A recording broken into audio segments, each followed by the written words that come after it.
চলছে নারায়ণগঞ্জ বনাম ঢাকার ট্রাইবেকার। প্রথমটা গোল, ঢাকা প্রথম শট নিচ্ছে, ঢাকা 1 গোল দিয়েছে আর কি। এখন হিট নেবে নারায়ণগঞ্জ এবং গোল, গোল নারায়ণগঞ্জ 2 ঢাকা 1 এবং গোল, গোল, গোল ঢাকা 2 নারায়ণগঞ্জ 2 মারছে নারায়ণগঞ্জ এবং গোল, এবং গোল নারায়ণগঞ্জ 3 ঢাকা 2। আসছে ঢাকার প্লেয়ার পেনাল্টি শুট করতে।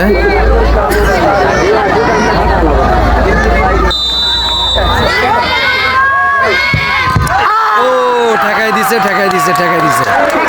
এখন ঢাকা 2 নারায়ণগঞ্জ 1 গোলে এগিয়ে।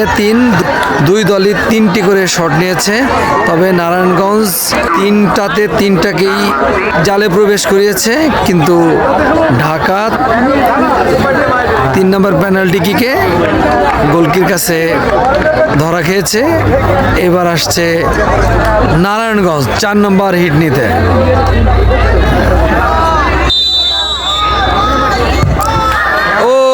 গোল, গোল নারায়ণগঞ্জ 4 ঢাকা 2।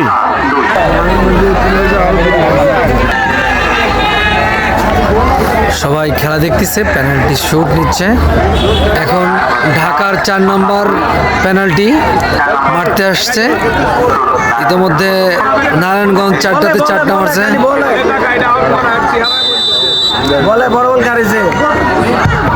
কিন্তু গোল,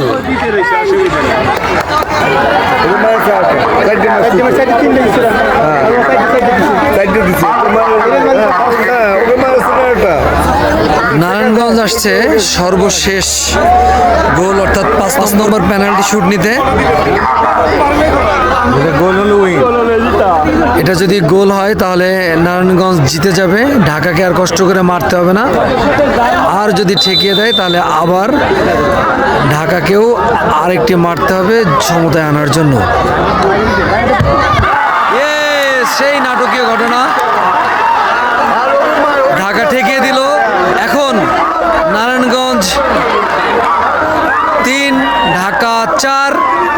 এই সমতা আনার জন্য অবশ্যই নারায়ণগঞ্জের এই প্লেয়ারকে গোল করতে হবে, অবশ্যই।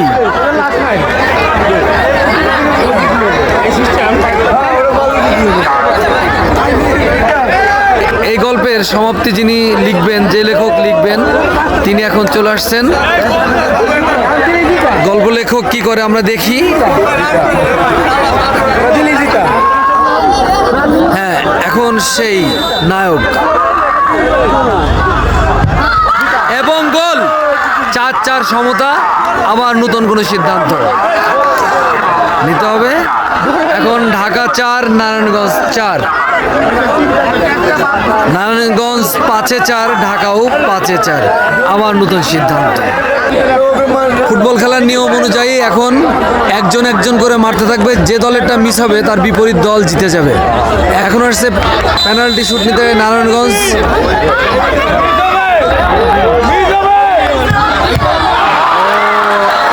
বার পোস্টে ঠেকে গেছে, বার পোস্টে ঠেকে গেছে, বার পোস্টে ঠেকে গেছে।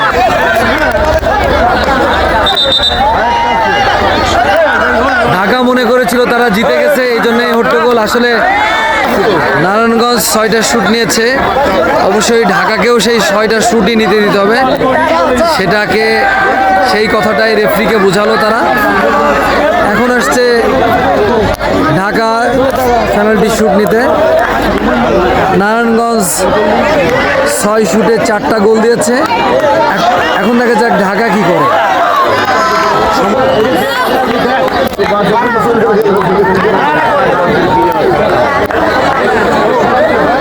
টেনশনে অনেক সময়